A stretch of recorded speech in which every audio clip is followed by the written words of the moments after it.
पिछले सेशन में हमने ट्रायंगल के 3 सेंटर के बारे में पूरी तरह से समझा था, उसके थ्योरम को हमने देखा था और उसके प्रूफ को भी हमने देखा था। इस सेशन में हम लोग सेंट्रॉइड को देखेंगे और साथ ही साथ एक्स सेंटर को देखेंगे। बहुत ही इम्पोर्टेंट टॉपिक है और इस टॉपिक को समझने के बाद ही हम प्रैक्टिस सेशन की ओर जा सकते हैं। तो पिछला सेशन तो सब लोगों ने रिवाइज कर ही लिया होगा। चलिए एक्स सेंटर को देखते हैं।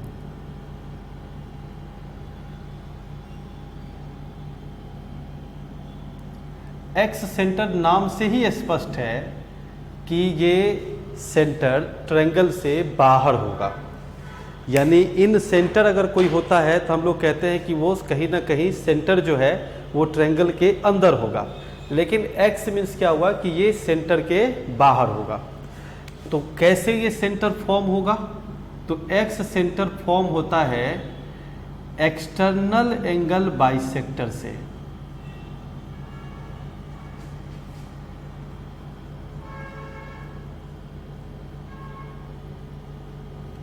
ठीक है, और ये एक्सटर्नल एंगल बाइसेक्टर का इंटरसेक्टिंग पॉइंट होता है ये, यानी हम इसको ऐसे कह सकते हैं कि इंटरसेक्टिंग प्रतिच्छेद जिसको कहते हैं पॉइंट ऑफ एक्सटीरियर या एक्सटर्नल, जैसे भी लिखने का मन करे, एक्सटीरियर एंगल बाइसेक्टर। मैं पूरी डिटेल में समझा देता हूँ ये होता क्या है। ठीक, और इस पे जो एंगल बनता है, इस पे भी अगर एंगल हम बनाएंगे तो जैसे कि BOC अगर एंगल बनेगा, एंगल BOC, तो वो होगा 90 माइनस हाफ एंगल A। आपको अगर याद होगा कि एक्सटीरियर इंटीरियर एंगल बाइसेक्टर जो था उसमें यहाँ पर मिलता जुलता, याद होगा आपको कि 90 प्लस हाफ एंगल A होता था। इसमें क्या होगा 90 माइनस हाफ एंगल A। कैसे होता है मैं साबित कर देता हूँ, लेकिन फिलहाल सारी इंफॉर्मेशन आप पहले ले लीजिए। AOB equal to 90 minus half angle C,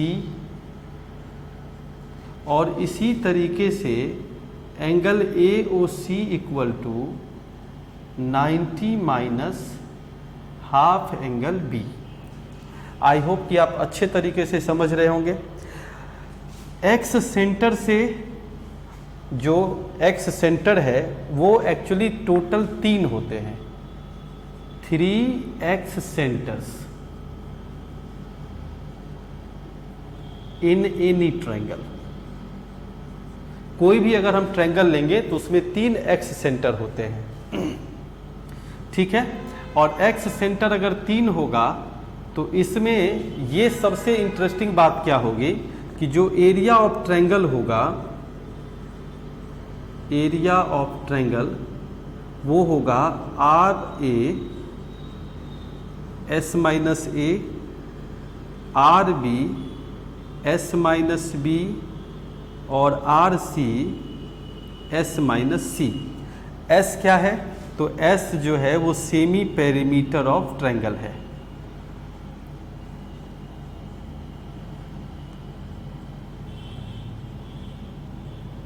ठीक है, अब ये है क्या? बेसिकली इसको ऐसे समझते हैं कि मान लीजिए कि मैंने एक कोई ट्रायंगल ड्रॉ किया, इस साइड को हमने बढ़ा दिया है, ट्रायंगल इतना ही है, तो इसका नाम हुआ A, ये B और ये C। तो फिर मैंने क्या किया, AB साइड को प्रोड्यूस किया, यानी आगे तक बढ़ाया। हमने पिछले सेशन में हर एक शब्द के बारे में पूरी जानकारी दी है कि प्रोड्यूस करने का मतलब क्या होता है। तो AB साइड को इंक्रीज किया, उसी तरीके से AC को हमने प्रोड्यूस किया। तो ये जो पोर्शन बना ये मेरा एक्सटीरियर एंगल है और ये भी एक्सटीरियर एंगल है, तो इसको मैंने क्या किया, प्रोड्यूस किया। अब समझ में आई बात? तो ये जो बीच से एक लाइन ड्रॉ हुई, यही लाइन जो है वो एक्सटीरियर एंगल बाइसेक्टर है, यानी बाहरी कोण का समद्विभाजक। तो यहां पर भी ये क्या होगा, बाहरी कोण का समद्विभाजक होगा। यानी मैं कह सकता हूँ कि जो एंगल BC है, BC और ये जो आगे प्रोड्यूस हुआ उसका ठीक इक्वल है। तो अब जरा सोचिए कि मैंने कहा कि ये पॉइंट अगर O है तो मैंने थ्योरम क्या लिखा है कि एंगल BOC जो है वो 90 माइनस हाफ एंगल A होता है। तो ज्योमेट्री में पहले खुद से पूछिए कि कैसे, तो आपको समझ में आ जाएगा कि इसके बारे में मैंने जानकारी दिया था, याद कीजिए कि ये एंगल C से डिनोट होता है, याद है ना, और ये जो एंगल है ये एंगल B से डिनोट होता है। तो ये वाला जो एंगल होगा ये क्या होगा, 180 माइनस एंगल C का हाफ होगा, समझ रहे। उसी तरीके से ये जो एंगल होगा वो 180 माइनस एंगल B का हाफ होगा, और मुझे ये पता करना है कि ये एंगल कितना है, थीटा। तो मैं ऐसे लिख सकता हूं, इन ट्रायंगल BOC क्या क्या लिख सकते, angle COB plus angle BCO plus angle BOC is equal to 180 degree, समझ रहे। तो एंगल COB क्या है, एंगल COB जो है CBO होगा, CBO। तो ये जो CBO है वो क्या है, 180 माइनस एंगल B/2 है। BCO एंगल क्या है, BCO एंगल क्या है, ये वाली एंगल 180 माइनस एंगल C/2, और एंगल BOC क्या है, तो ये ऑलरेडी आप कहेंगे कि थीटा है, जो 180 डिग्री के इक्विवेलेंट होगा। तो मैं अगर इसको कैलकुलेट करूं तो क्या होगा, 90 minus angle B/2, 90 minus angle C/2 plus theta equal to 180। Then we can say theta equal to angle B plus angle C/2, और angle B plus angle C already हम आपको प्रूफ कर चुके हैं कि ये 180 माइनस एंगल A के equivalent होता है। इसीलिए हम कह सकते हैं कि theta is equal to 90 minus half angle A।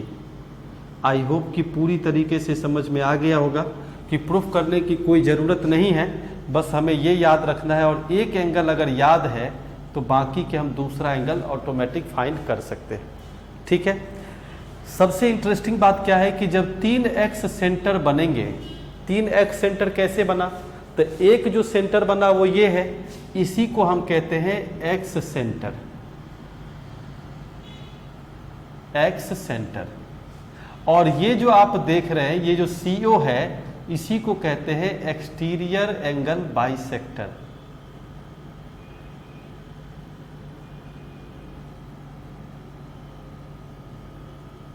समझ रहे हैं। तो ये जो हम देख पा रहे हैं कि ये जो एक्सटीरियर एंगल बाइसेक्टर है वो हमारा हो गया CO और उसी तरीके से BO।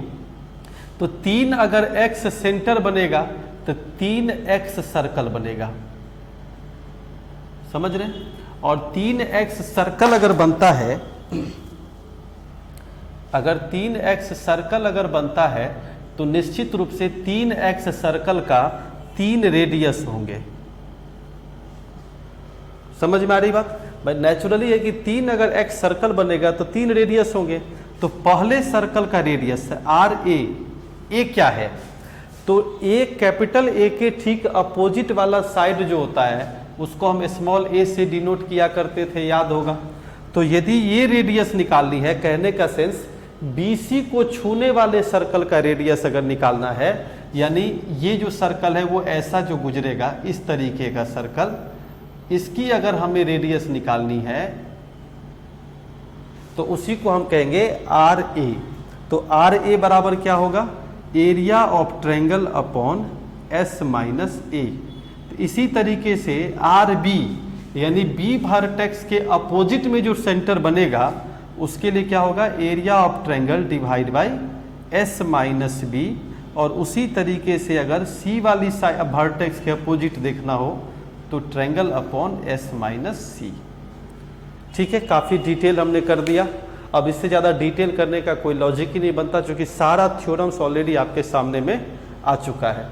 तो अब आपको समझ में आ गया होगा। और बार बार मैं रिकॉल इसीलिए कर रहा हूं क्योंकि आपको इन सेंटर से पता है कि इन सर्कल का निर्माण होता है। सर्कम सेंटर का निर्माण परपेंडिकुलर बाइसेक्टर से हुआ था, लंब समद्विभाजक से। और था ऑर्थो सेंटर, जिसको लंब केंद्र कह रहे थे, वो हाइट और एल्टीट्यूड के इंटरसेक्टिंग पॉइंट से हुआ था। ये जो हमारा एक्स सेंटर है ये intersecting point of exterior angle bisector के थ्रू हुआ था। अब जो एक सेंटर बच जाती है उसी को हम कहते हैं सेंट्रॉइड। चलिए सेंट्रॉइड को समझते हैं।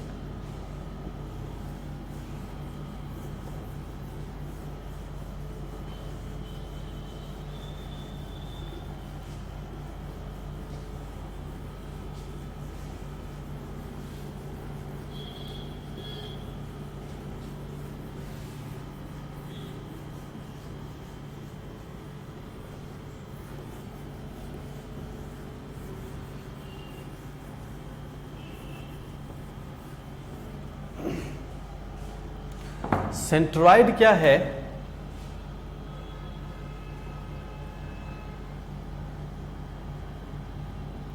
तो सेंट्रॉइड कहते हैं इंटरसेक्टिंग पॉइंट ऑफ मीडियंस। जैसे मान लो आप कि कोई ट्रायंगल हमने ड्रॉ किया, ठीक है, और उस ट्रायंगल के मीडियन 3 हैं। एक मीडियन ये है, दूसरा मीडियन ये है और तीसरा मीडियन ये है। A B C D E F. तो हम कह सकते हैं कि ए डी बी ई और सी एफ ये क्या है, मीडियंस है। और ये जो मीडियंस हैं वो एक दूसरे को इस पॉइंट पर इंटरसेक्ट करता है। तो मीडियन का जो इंटरसेक्टिंग पॉइंट होता है, यानी जी जिस जगह पे है उसी को कहते हैं सेंट्रॉइड। हिंदी में अगर हम बात करें तो इसी सेंट्रॉइड को हम लोग कहते हैं गुरुत्व। ठीक। अब रही बात कुछ रिलेशन है, उसको देख लेते हैं। तो पहला रिलेशन ये है कि ये जो सेंट्रॉइड है ये मीडियन को 2 पार्ट में डिवाइड कर देता है। तो 2 पार्ट में डिवाइड करेगा तो एक पार्ट बनेगा लार्जर और दूसरा पार्ट बनेगा स्मॉलर। अगर मैं इधर से देखूं तो हम कह सकते हैं बी जी इज टू जी ई, और इसी तरीके से अगर हम इधर से देखें तो कह सकते हैं सी जी इज टू जी एफ। और ये तीनों के रेशियो समान होते हैं, 2:1। एक पॉइंट क्लियर हो गया। नेक्स्ट जो पॉइंट हमारा बनता है, मीडियन डिवाइड्स इक्वल एरिया।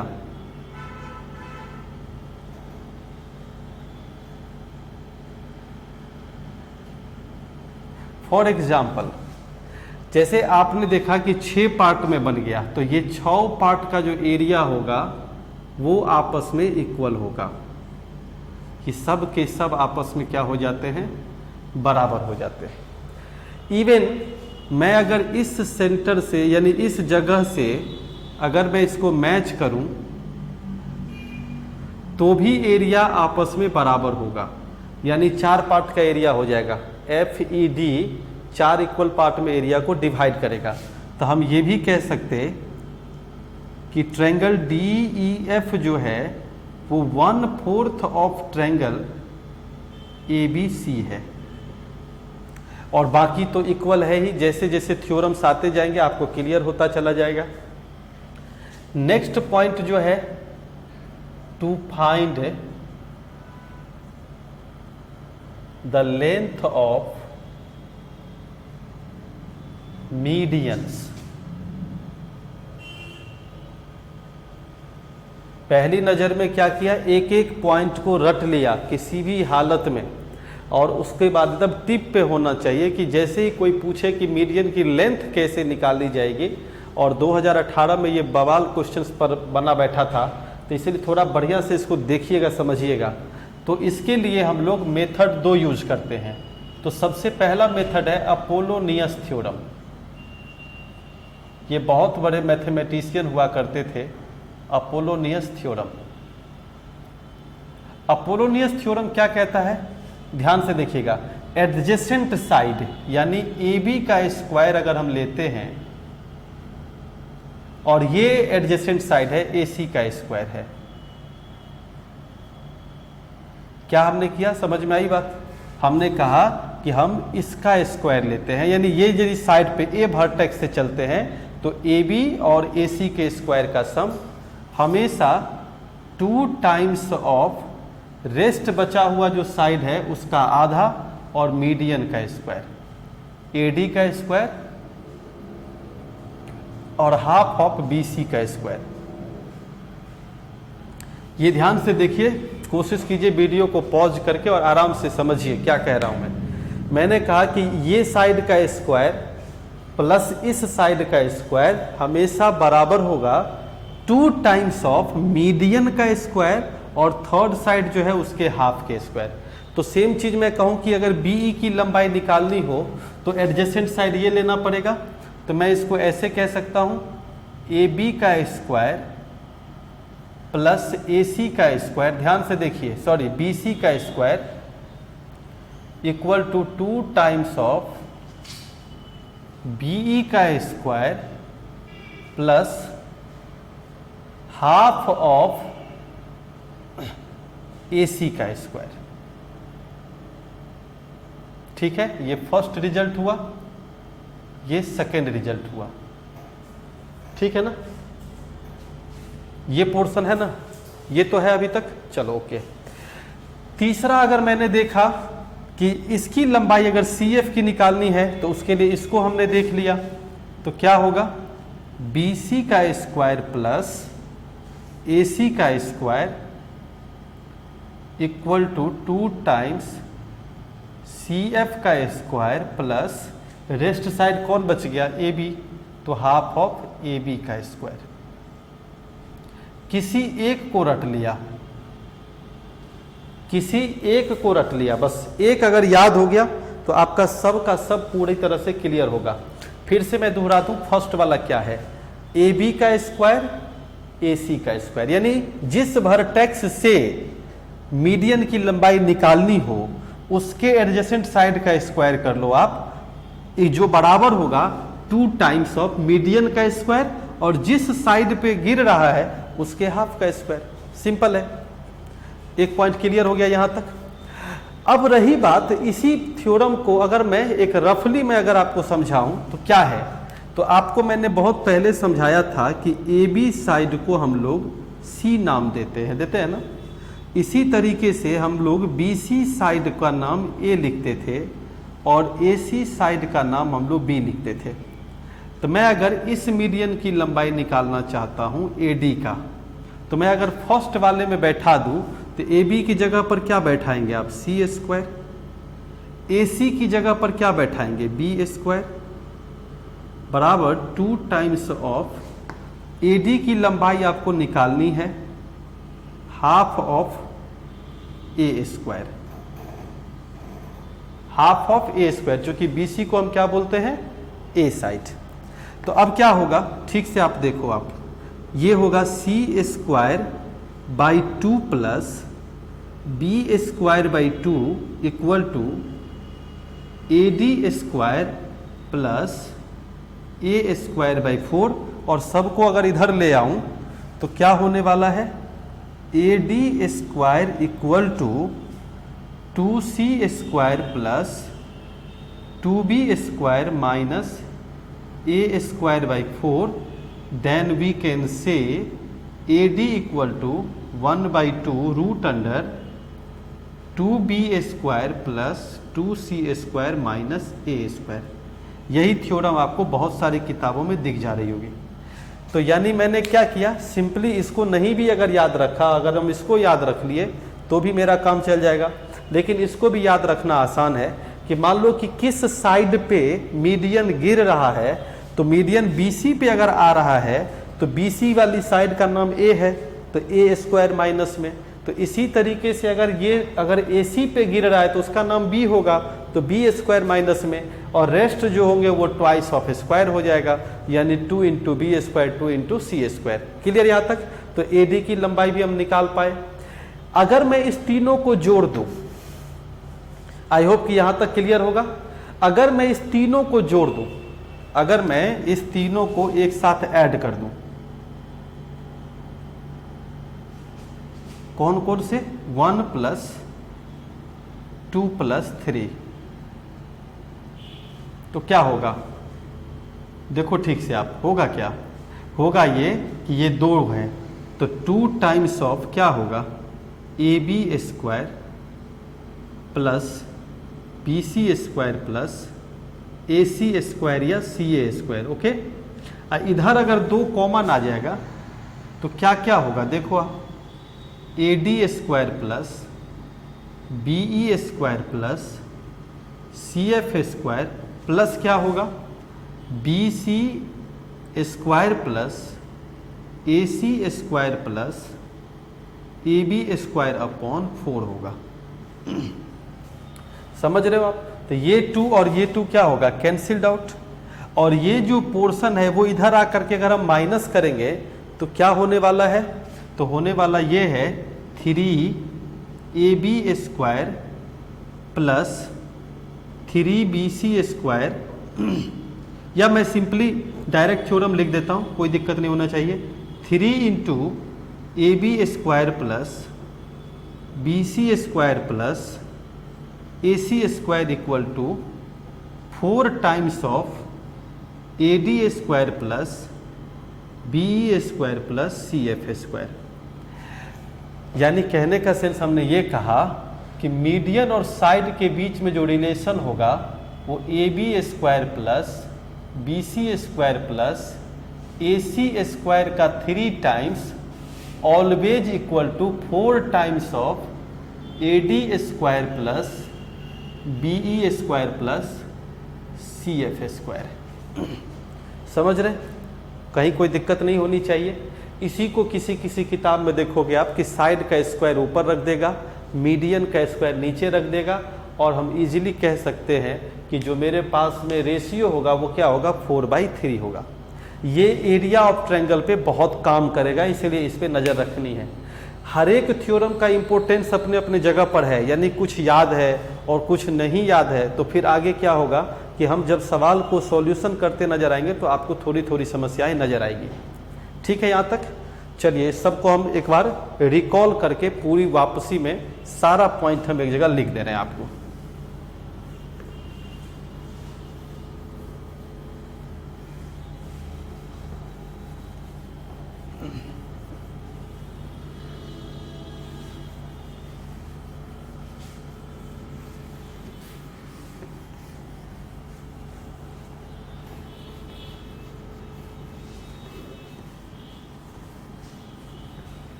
अगर आपको मीडियन के थ्रू एरिया ऑफ ट्रायंगल निकालना हो, जैसे हर बार निकालते आ रहे हैं, तो area of triangle equal to 4/3। मैंने कहा था ना कि एरिया निकालने में काम करेगा। Area of triangle form by median.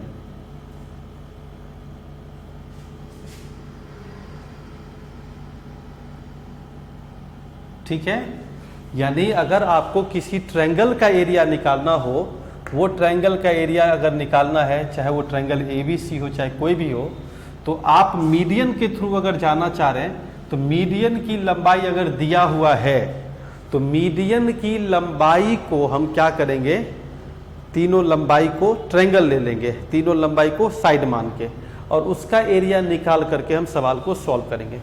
जैसे मान लीजिए कि मैंने एक क्वेश्चन लिख दिया एग्जाम्पल के लिए कि length of median of a triangles are 9 centimeter, 12 centimeter and 15 centimeter. ठीक है, फाइंड द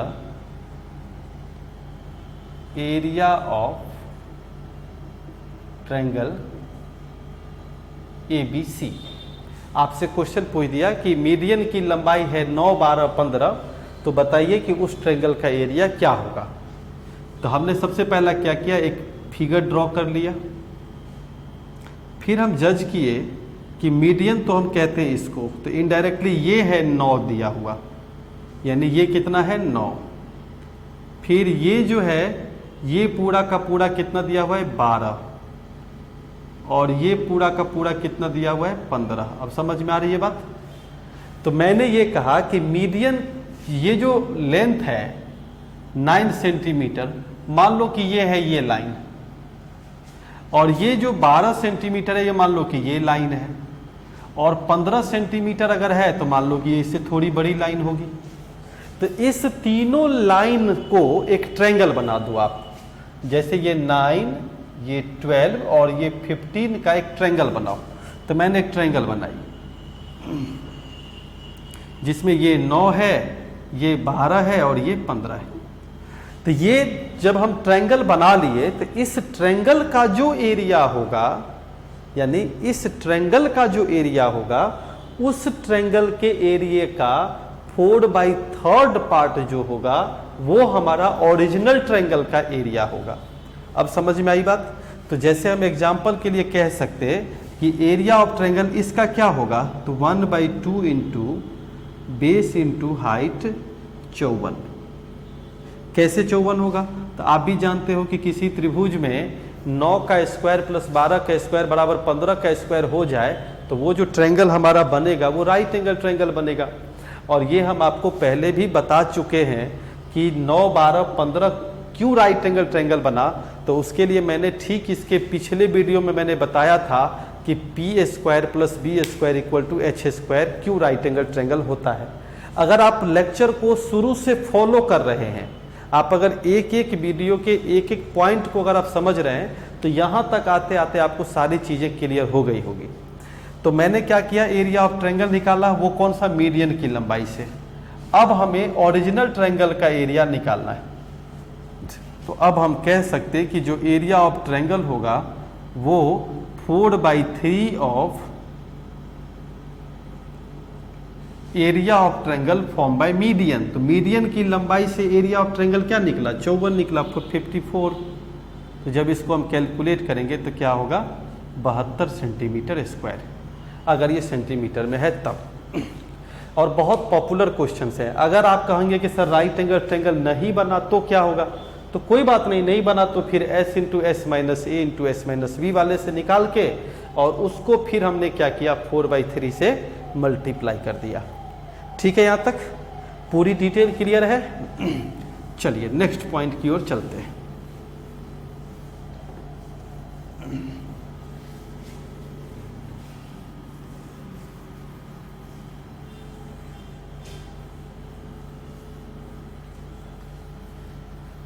दो थ्योरम ऐसा है जो कि आप किसी से भी अगर पूछेंगे तो एटेंडम जवाब देने में वो बहुत कतराएगा, क्योंकि तुरंत में उसके पास इसका कोई जवाब नहीं होता। ये वही सवाल ज़्यादा जल्दी लोग बना पाते जो काफ़ी प्रैक्टिस में होते हैं। हम ऐसे कह सके कि भर दिन ज्योमेट्री जो पढ़ रहा है वही इस सवाल का जवाब ठीक से दे पाता है, क्योंकि थ्योरम बहुत है और उसमें से उस क्वेश्चन को निकालना जिस पे लाखों में से कोई एक आध बच्चा पढ़ता है। तो इसीलिए ये पॉइंट को जरूर याद रखिएगा। मैंने 2 पॉइंट यहाँ पे लिख रहा हूँ। पहला पॉइंट ये, रिलेशन बिटवीन, ठीक है, ऑर्थो सेंटर, चूंकि अब सारा सेंटर आप पढ़ चुके हैं तो ऑर्थो सेंटर, ठीक है, सेंट्रोइड एंड सरकम सेंटर। ये बहुत इंटरेस्टिंग पॉइंट है, इसलिए ध्यान रखिएगा इस पे। Orthocentre, centroid and circumcentre. तो ऑर्थो सेंटर का नाम हम ओ दिए थे, याद कीजिए, और सेंट्रॉइड को हमने जी से डिनोट किया था और सरकम सेंटर को सी से डिनोट किया था। तो ये तीनों लाइन यानी तीनों जो सेंटर है वो ऑलवेज इन कोलिनियर। ये बड़ा इंटरेस्टिंग पॉइंट है कि ये जो लाइन है यानी ये जो पॉइंट है, ये तीनों पॉइंट कोलिनियर होते हैं, एक ही समतल पर और एक ऑर्डर में होता है, एकदम स्ट्रेट लाइन। एक केस क्लियर। और दोनों के बीच में जो रेशियो होता है वो 2:1 होता है। अब मान लीजिए, जरा सोच के देखिए कि अगर हमको आपको टेंशन देने का मन करे या बहुत अच्छा क्वेश्चन पूछने का मन करे, तो मैं केवल अगर ये क्वेश्चन पूछ लूं तो आपसे सारा क्वेश्चन हमने ज्योमेट्री का पूछ लिया जो सेंटर से संबंधित है, क्योंकि ये वही व्यक्ति इस सवाल का जवाब दे सकता है जिसके पांचों सेंटर कमांड हो। फॉर एग्जाम्पल, मैं अगर ये कहूं कि परिकेंद्र और गुरुत्व के बीच की जो दूरी है वो 12 सेंटीमीटर की है और हमें बताना है लंब केंद्र और परिकेंद्र के बीच की दूरी, तो ये 12 है तो ये 24 होगा, चूंकि डबल होगा, और ये पूरी लंबाई कितनी हो जाएगी, 36 हो जाएगी। कभी डायरेक्ट अगर रेशियो पूछ दिया तो आप विद इन सेकेंड में इसका उत्तर दे सकते हैं। तो एक तो ये एकदम बहुत नोटिंग पॉइंट है, इसीलिए ध्यान रखिएगा। मैं यहाँ पे नोट करके लिख देता हूं। नोट 2, ये चीज भी नहीं भूलना है, डिस्टेंस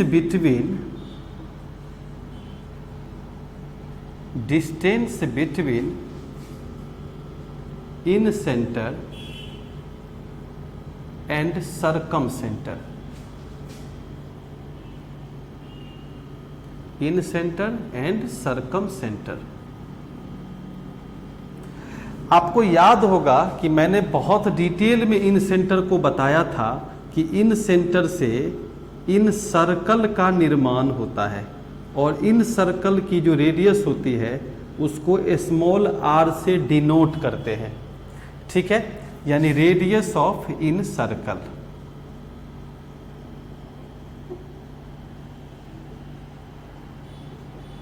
इसी तरीके से सरकम सेंटर के बारे में भी मैंने पूरी चर्चा की थी कि ये कैसे पॉइंट क्रिएट होता है और किस चीज़ के इंटरसेक्टिंग पॉइंट से बनता है। तो परपेंडिकुलर बाइसेक्टर के इंटरसेक्टिंग पॉइंट से।